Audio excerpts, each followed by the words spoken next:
Everyone ignored the old beggar until the waitress showed up. It was the mother of a billionaire. "Ma, please move away from the entrance." The security guard's voice was firm but not cruel. "Just tired." Like he had said these words 1,000 times before. The old woman sitting on the pavement didn't move. She simply adjusted her torn wrapper and lifted her trembling hand again. "Please, anything. I'm hungry." "Before we continue, tell us where you're watching from. We like to know how far our story traveled to share act of kindness. Stay glued, like and subscribe, because tomorrow I've saved something extra special for you. Now let's jump right back in." People walked past her like water flowing around a stone. Some looked down at their phones. Some pretended she was invisible. Some whispered to their companions and quickened their steps.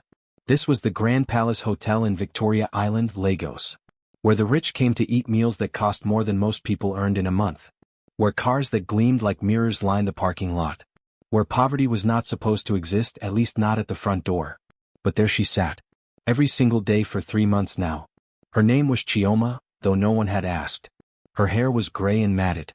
Her face was lined with years of suffering. Her clothes smelled of the streets, of rain, of hopelessness. The hotel manager had tried everything. He had called the police. They moved her for a day, then she returned. He had offered her money to leave. She took it, bought food, then came back. He had threatened her. She only looked at him with sad eyes and said, "This is where I must be." No one understood why. There were other places to beg, easier places. But Chioma stayed. Inside the hotel restaurant, the afternoon shift was beginning. Ada wiped down table 7 for the 3rd time. She was 26 years old, a final-year student at the University of Lagos studying accounting, and she worked at the Grand Palace to pay her school fees. Her father had died when she was 12. Her mother sold vegetables in Oshodi Market. Ada knew what struggle looked like because she had lived it every day of her life. "Table 9 needs water," her supervisor, Mrs. Okon, called out sharply. Ada nodded and moved quickly. Mrs. Okon was not a patient woman. As Ada filled the water glasses, she glanced out the large window. She could see the old beggar woman sitting outside. The security guard was talking to her again, gesturing for her to move. Something twisted in Ada's chest. She had noticed the woman weeks ago. Had watched her sit there day after day, quiet and dignified even in her poverty. Ada had wanted to help, but waitresses were not allowed to give food to beggars. Hotel policy. Mrs. Okon had made that very clear. "It encourages them," Mrs. Okon had said coldly. "Then more will come." But today something felt different. Ada couldn't explain it. She just kept looking at the old woman through the window. At the way she sat with her back straight despite everything. At the way her eyes held something that wasn't quite defeat. "Ada, stop staring outside and focus," Mrs. Okon snapped. "Yes, Ma," Ada replied quickly. The lunch rush began. Wealthy customers flowed in, their laughter loud, their orders expensive. Ada moved between tables with practiced efficiency. Smile, serve, clear, repeat. Then it happened. A man walked in. Tall, powerfully built, wearing a suit that probably cost $500,000. His shoes shone like black mirrors. His watch caught the light and scattered it across the walls. Everyone in the restaurant seemed to notice him at once. "That's Chief Adelik," one waiter whispered. "The billionaire?" another asked. "The same one. Oil, real estate, everything. They say he's the 10th richest man in Nigeria." Ada watched him sit at table 12 by the window. His face was hard, set like stone. His eyes scanned the restaurant with the sharp awareness of someone used to being watched, used to being important. Mrs. Okon rushed over personally to take his order. She smiled so widely it looked painful. "Chief, welcome, sir. What an honor. What would you like today?" Chief Adelik barely glanced at her. "Jollof rice, grilled fish and red wine. The expensive one." "Right away, sir." As Mrs. Okon hurried to the kitchen, Ada approached with water. Her hands were steady. Years of waitressing had taught her not to be nervous around wealthy people, no matter how powerful they seemed. "Good afternoon, sir," she said politely. Chief Adelik looked up at her. For a moment, his hard expression softened just slightly. "Good afternoon," he replied. Ada poured his water and stepped back. But as she did, she noticed something. Chief Adelik was staring out the window. Staring directly at the old beggar woman outside. His jaw tightened. His hand, resting on the table, curled into a fist. Ada frowned. Did he know the woman? But before she could think more about it, Mrs. Okon was calling her name again. The afternoon stretched on. Chief Adelik ate his meal slowly, methodically. But Ada noticed he kept glancing outside. kept looking at the old woman. And the old woman, Chioma, seemed to sense something. She had turned to face the restaurant window. She was staring inside now, her hand pressed against the glass. People passing by pushed around her, annoyed. "Move, old woman," someone muttered. But Chioma didn't move. She just stared at the window. At the restaurant. At something or someone inside. Ada's heart began to pound for reasons she couldn't explain. When Chief Adelik finished his meal, he stood abruptly. He dropped cash on the table, far more than the bill required, and walked toward the exit with long, fast strides. Ada watched him go. Watched him push through the front doors. Watched him step outside. And then she saw it. Chief Adelik walked straight toward the beggar woman. The security guard moved to intercept him. "Sir, please, I'm handling this. She'll leave soon." Chief Adelik raised one hand. "Leave her alone." The guard froze, confused. Chief Adelik stopped in front of Chioma. He stood there, tall and powerful, looking down at the small, broken woman on the ground. For a long moment, neither of them moved. Then Chioma spoke. Her voice was so soft that Ada, watching from inside, couldn't hear the words. But she could see Chioma's lips moving. Could see the tears beginning to stream down her weathered face.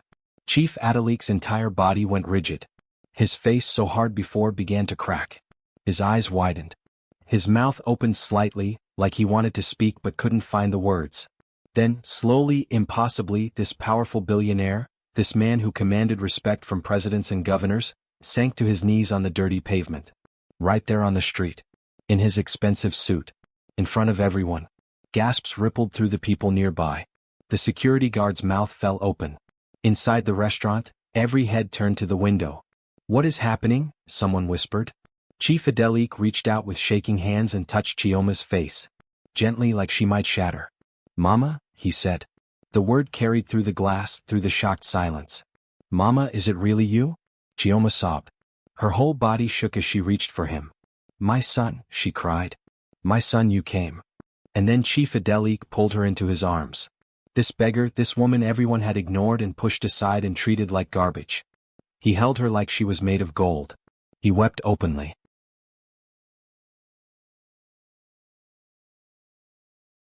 His shoulders shook. His tears fell onto her dirty wrapper. "I looked for you," he said, his voice breaking. "I looked everywhere. For 15 years, Mama. 15 years. Chioma couldn't speak. She just held him and cried. The crowd around them grew. People stopped walking. Cars slowed. Everyone stared at this impossible scene. Inside the restaurant, Ada felt tears streaming down her own face. She didn't fully understand what was happening, but she felt it. The weight of it. The pain and the joy colliding in that embrace. Mrs. Ocon stood frozen, her face pale. Chief Adelik finally pulled back, but he kept holding Chioma's hands. "Why didn't you find me?" he asked desperately. "Why didn't you come to my office? My house. Everyone knows where I am." Chioma shook her head, tears still flowing. "How could I? Look at me. They would never let me in. Security would throw me out before I reached the door. I'm just a beggar now. Who would believe I'm your mother?" Chief Adelik's face twisted with pain and anger. Not at her. At the world. At himself. "So you sat here," he said slowly, understanding dawning. "You sat here outside this hotel because you eat here every Thursday," Chioma whispered. "I learned your routine. I've been waiting. For 3 months I waited, hoping you would see me. Hoping you would recognize me. But you always used the back entrance for VIPs." Chief Adelik closed his eyes. "Today the back entrance was blocked for maintenance. So I came through the front." "God's plan," Chioma said softly. Chief Adelik pulled out his phone with shaking hands. "David, bring the car to the front entrance now. Immediately." He stood and gently lifted Chioma to her feet. She could barely walk. Her legs were weak from sitting for so long, from years of malnutrition and suffering. He lifted her into his arms. This tiny, fragile woman in his strong embrace. "I'm taking you home, Mama," he said firmly. "You will never sleep on the streets again. Never beg again. Never be ignored again." People began to clap. Slowly at first, then louder. Some cried. Others recorded on their phones.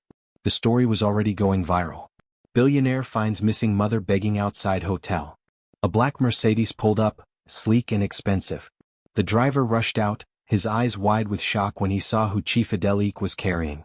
"Sir, is that?" "Yes," Chief Adelik said. "This is my mother. Open the door." As he settled Chioma into the back seat, he looked up and saw Ada standing in the restaurant doorway. Their eyes met. Ada was crying freely now, not even trying to hide it. Chief Adeli gave her a small nod. A thank you, though Ada didn't understand why. But she would learn. She would learn everything. Because this story was far from over. The car pulled away, leaving the crowd behind, leaving the shocked whispers, leaving the life Chioma had been forced to live for so long. Inside the restaurant, Mrs. Okon finally found her voice. Get back to work, everyone. Show's over. But it wasn't over. Not really. It was only beginning. Because Ada couldn't stop thinking about what she had witnessed. Couldn't stop wondering about the story behind that moment. How does a billionaire's mother end up begging on the streets? What happened to tear them apart? That evening, as Ada prepared to leave work, she saw something on the break room table. An envelope with her name on it. Inside was cash. More money than she made in 3 months. And a note in elegant handwriting. Thank you for your kindness. The way you looked at my mother through the window with compassion instead of contempt did not go unnoticed. Come to this address tomorrow at 2 p.m. There is something I need to tell you. Chief Adelik. Ada's hands trembled as she read the address. It was in Banana Island. The most expensive neighborhood in all of Nigeria. What kindness, she whispered to herself. She hadn't done anything. She had only looked. Only felt compassion. But somehow that had been enough. The next day, Ada stood outside the most magnificent house she had ever seen. Gates made of wrought iron and gold. Gardens that looked like something from a magazine. Security everywhere. When she gave her name, the gates opened immediately. A servant led her through halls with marble floors and chandeliers that sparkled like stars. She felt out of place in her simple dress and worn shoes. Then she was shown into a sitting room larger than her entire house. Chief Adelik stood by the window, still wearing expensive clothes, but his face looked different. Softer. Human. Beside him, sitting on a plush sofa, was Chioma. She looked transformed. Clean, wearing a beautiful traditional wrapper, her hair braided neatly. But her eyes were still sad. Still carrying years of pain. Ada, Chief Adelik said. Thank you for coming. Sir, I don't understand, Ada said nervously. Your note said I showed kindness, but I didn't do anything.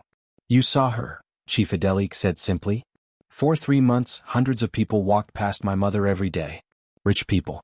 Poor people. Young people. Old people. They all ignored her. But I watched you through the window. You looked at her with compassion. Like she was a person, not a problem. Ada's eyes filled with tears. I wanted to help, but hotel policy. I know, Chief Adelik interrupted gently. That's why I'm glad you're here.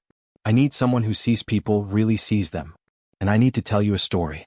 My mother's story. Because what happened to her, what I did, it's something I will carry for the rest of my life. Ada sat down slowly, her heart pounding. Chief Adelik began to speak. 15 years ago, I was not Chief Adelik the billionaire. I was just Chinedu, a poor boy from Ajigunle. My father died when I was 7. It was just me and my mother. Chioma reached for his hand. Mama did everything to raise me, he continued, his voice thick with emotion. She sold pure water by the roadside. She washed clothes. She worked as a house help. We lived in one room with a leaking roof. But Mama never complained. She just worked and prayed and believed that one day things would be better. Ada listened, completely absorbed. When I finished secondary school, I had nothing. No money for university.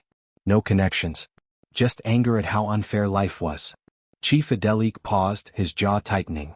Then I met some boys in the neighborhood. They had money. Nice clothes. Respect.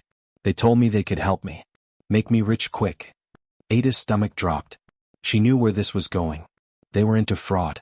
Yahoo business. Scamming people abroad. I knew it was wrong, but I was tired of being poor. Tired of watching my mother suffer. Chioma squeezed his hand tighter. Mama found out, Chief Adelik said, his voice breaking. She found the laptop. The fake documents. Everything. He looked at Chioma, tears streaming down his face now. She begged me to stop. Told me that poverty was better than dirty money. That integrity was more valuable than wealth. And I was so angry. So foolish. I told her she didn't understand the modern world. That her advice was old-fashioned and useless. Ada's hand covered her mouth. We fought. Badly. I said terrible things. Cruel things I can never take back. I told her that if she couldn't support my choices, then maybe I didn't need her anymore. Chioma sobbed quietly.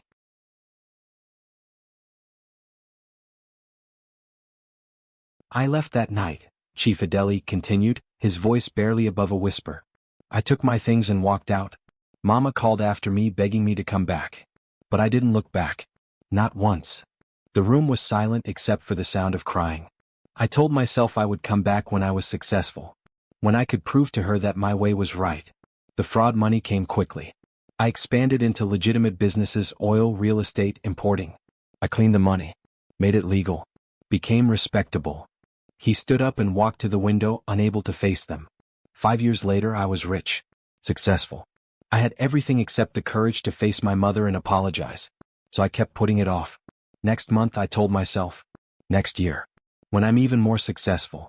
Then she'll be proud. 10 years passed. I became a billionaire. Chief Adeli. Powerful. Respected. But inside I was hollow. Because every success felt empty without my mother there to see it. He turned back, his face wet with tears. Finally, 3 months ago, I gathered the courage.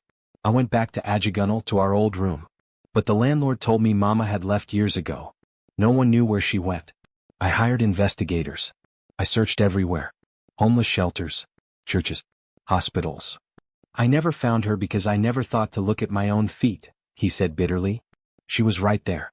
Outside the hotel where I ate every week. Sitting on the ground, invisible to me because I always used the VIP entrance. Because I had become too important to see the poor. Ada wiped her tears, her heart breaking for both of them. Yesterday was the first time in 15 years I used the front entrance, Chief Adeli said. And I saw her. My mother. The woman who gave me everything, reduced to begging for scraps outside my own favorite restaurant. Chioma stood up slowly and walked to her son. She cupped his face in her wrinkled hands. But you found me, she said softly. God kept me alive so you could find me. Mama, I don't deserve your forgiveness. You have it anyway, Chioma said simply. Because that's what mothers do. They held each other, and Ada felt like she was witnessing something sacred. A healing. A restoration. After a long moment, Chief Adeli pulled back and looked at Ada. This is why I asked you to come, he said. I need to make things right, not just with my mother but with others who suffer the way she suffered. I'm starting a foundation. To help beggars, homeless people society ignores. And I want you to help run it. Ada's eyes widened. Me? But sir, I'm just a waitress. I'm not even finished with school. Exactly, Chief Adeli said. You understand struggle. You see people. That's what I need. Not business degrees or fancy credentials. Just a good heart. The foundation will pay for the rest of your education, Chioma added gently. And give you a salary. But more than that, you'll be helping people like me. People the world has forgotten. Ada couldn't speak. She just nodded through her tears. The next few weeks moved like a dream. The foundation launched with a grand ceremony. The Chioma Adeli Foundation for the Forgotten. It made national news. Billionaire reconciles with mother he abandoned, dedicates his wealth to helping the homeless. But the real work happened quietly. Ada and a team of social workers walked the streets of Lagos. They found beggars, homeless people, mentally ill individuals wandering without help.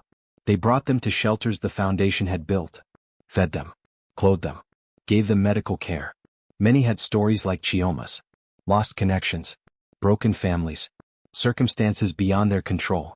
Ada listened to each story with compassion, remembering the old woman outside the hotel. Remembering how easily people looked away. One afternoon, 3 months after the foundation started, Ada was working at the main shelter when a young man walked in. He looked nervous, out of place in his expensive clothes. I'm looking for Ada, he said. Ada looked up from her desk. That's me. The young man stared at her for a long moment, then his eyes filled with tears. My father, he said, his voice shaking. He had a stroke 5 years ago.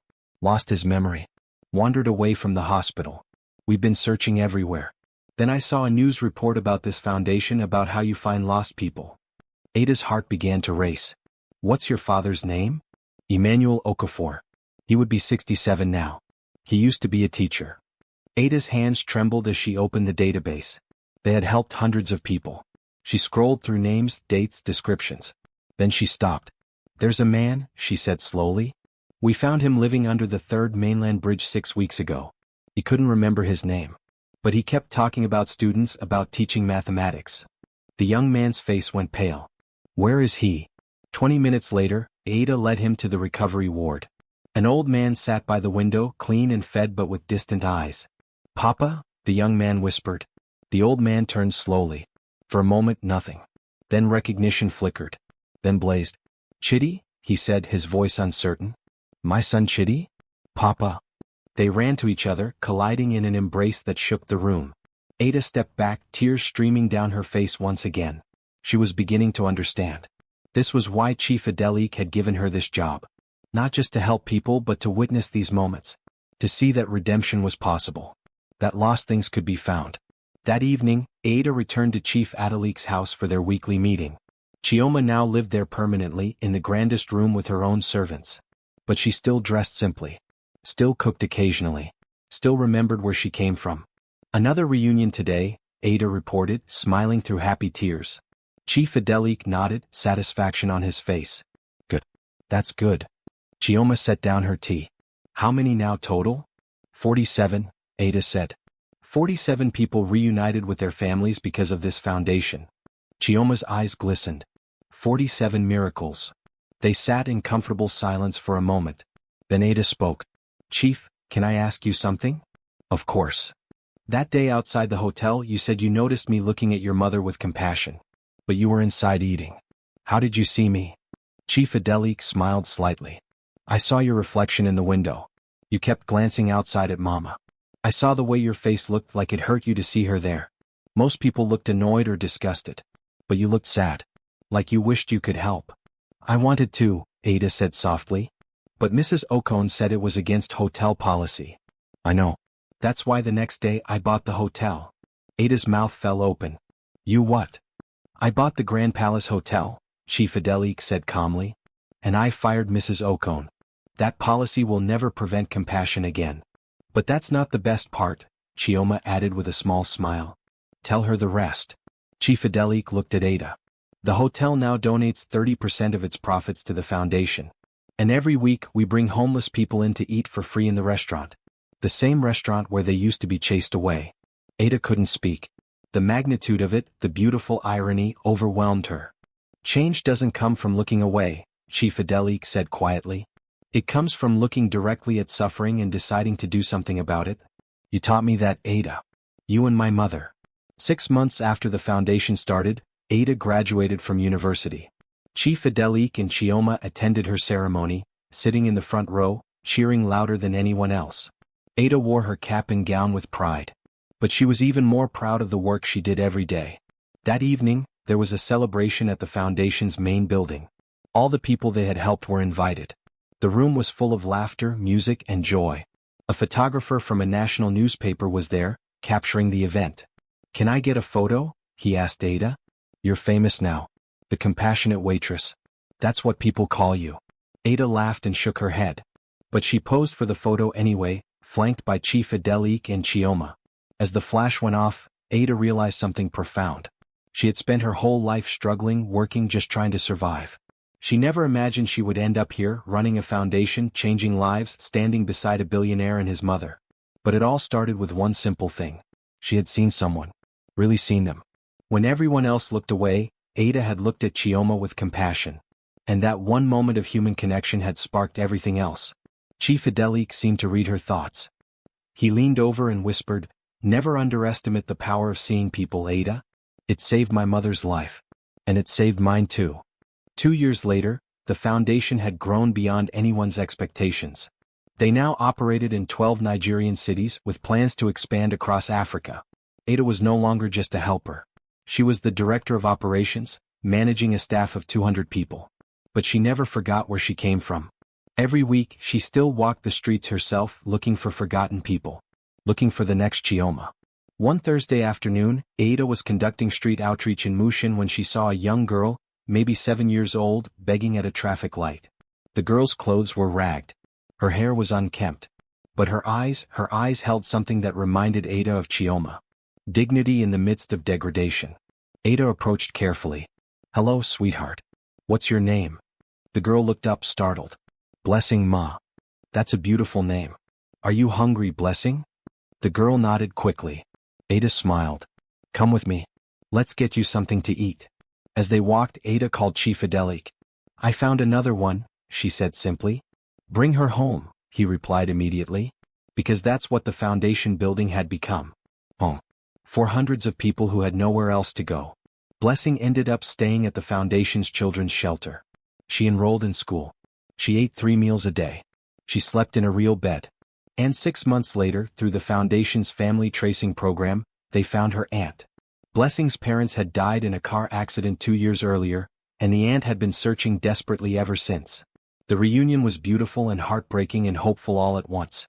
On the day Blessing left with her aunt, she hugged Ada tightly. "Thank you for seeing me," the little girl whispered. Ada's eyes filled with tears as they so often did. "Thank you for letting me." That evening, Ada returned to Chief Adalik's house. It had become a ritual, these Thursday evening visits. A time for the 3 of them to sit together, drink tea and talk about the week's work. Chioma was 68 now, but she looked younger than she had at 53. Good food, medical care, love, they had all restored her. "Another child saved," Chioma said, smiling at Ada. "You have a gift, my daughter." "I learned from the best," Ada replied, taking Chioma's hand. Chief Adalik watched them with deep satisfaction. His mother and the young woman who had helped him find her had become inseparable. Ada called Chioma Mama now, and Chioma treated Ada like a daughter. "I've been thinking," Chief Adalik said slowly, "about expansion." Both women looked at him. "I want to start similar foundations in other African countries. Kenya, Ghana, South Africa, everywhere. So that what happened to Mama, and what almost happened to people like Blessing, becomes less and less common." "That will cost billions," Ada said practically. She had learned a lot about money management in the past 2 years. "Yes," Chief Adalik agreed. "It will cost almost everything I have." "And?" Chioma asked, though her smile suggested she already knew his answer. "And that's exactly what I want to give. Because money means nothing if we don't use it to make the world better. Mama taught me that even when I wasn't listening." Chioma reached across the table and took both their hands. "Then let's do it. Let's make sure no mother has to sit on the street begging while her child eats in a restaurant. Let's make sure no child sleeps on the ground while beds sit empty," Ada added. "Let's make sure people see each other," Chief Adalik finished. They sat there, hands joined, 3 people from completely different worlds who had been brought together by one moment of compassion. Outside, Lagos continued its chaotic rhythm. Traffic honked. Generators hummed. People rushed from place to place. But inside that room there was peace. There was purpose. There was proof that one act of seeing, really seeing, another human being could change everything. Years passed. The foundation grew to become one of the largest humanitarian organizations in Africa. It had helped reunite over 10,000 families. It had provided shelter for 50,000 people. It had changed countless lives. Ada eventually married a social worker she met through the foundation. They had 2 children. Chief Adalik's business empire continued to grow, but he gave away more than half of everything he earned. He had become known not just as a billionaire, but as a philanthropist who actually cared. And Chioma lived to see her 80th birthday, surrounded by love, surrounded by the family she had lost and found again. On that birthday, with hundreds of people gathered to celebrate, Chioma stood to speak. Her voice was soft but steady. Everyone leaned in to listen. "When I was sitting on that street," she began, "begging for food, being ignored by everyone who passed, I thought God had forgotten me. I thought my story was over." Tears glistened in her eyes, but she smiled. "But God doesn't forget. He was just waiting for the right moment. Waiting for my son to walk through the front door instead of the back. Waiting for a young waitress to look at me with compassion instead of contempt." She looked directly at Ada. "That day when you looked at me through the window, I felt it. I felt someone seeing me as a person again. And it gave me hope to sit there one more day. Hope that someone would recognize me. Hope that my story wasn't over." The room was silent except for the sound of crying. "I tell you all this," Chioma continued, "because the world is full of invisible people. People suffering in plain sight while others walk past. But each of us has the power to see them, to acknowledge them, to restore their humanity with a simple look, a simple act of kindness. My son found me because he finally looked. Ada helped me because she couldn't look away. And together, we've tried to create a world where no one has to be invisible." She raised her glass of water. "So I ask you all, when you leave here today, look around. Really look. See the people others ignore. And if you can, help them. Because you never know, the beggar you walk past might be someone's mother. Someone's child. Someone's entire world." Everyone stood and applauded. Ada stood beside Chief Adalik, both of them clapping with tears streaming down their faces. Later that night, after the party ended, Ada stood alone in the foundation's main hall. On the walls were hundreds of photos. Reunited families. People who had been homeless and now had homes. Children who had been begging and now attended school. Each photo represented a moment when someone was seen. Really seen. Ada thought back to that day at the Grand Palace Hotel. She had been just a waitress struggling to pay her school fees, worried about her own problems. She never imagined that one moment of compassion, one look through a window at an old beggar woman, would lead to all of this. But that's how change happens, she realized. Not with grand gestures or perfect plans. But with small acts of humanity. With choosing to see instead of looking away. The door opened behind her. Chief Adelik and Chioma entered. "We thought we'd find you here," Chief Adelik said gently. "Just remembering," Ada replied. Chioma came to stand beside her, looking at all the photos. "Do you ever regret it?" Chioma asked. "You could have ignored me that day. Kept your simple life. Finished school and gotten an accounting job somewhere." Ada turned to look at this woman who had changed her entire life. "Regret?" Ada laughed softly. "Mama, finding you was the day my real life began. Everything before that was just preparation." Chief Adelik put his arm around both of them. "We've done good work," he said quietly. "But there's still so much more to do." "Then let's do it," Ada said firmly. "Let's make sure that every beggar, every forgotten person, every invisible soul knows that someone sees them. Someone cares. Someone will help." They stood together in that hall of memories and miracles. Three unlikely people bound by compassion, determined to change their corner of the world. And outside, in the streets of Lagos, on corners and under bridges, in alleyways and outside restaurants, were thousands more waiting. Waiting to be seen. Waiting for someone to stop and look and care. Waiting for their own miracle. Because everyone has a story. Everyone matters. Everyone deserves to be seen. Even the old beggar that everyone ignores. Especially the old beggar that everyone ignores. Because you never know who they really are until you take the time to look. What is your view about this story? Where are you watching from? If you enjoyed this story, please comment, share, and subscribe to our channel for more inspiring stories.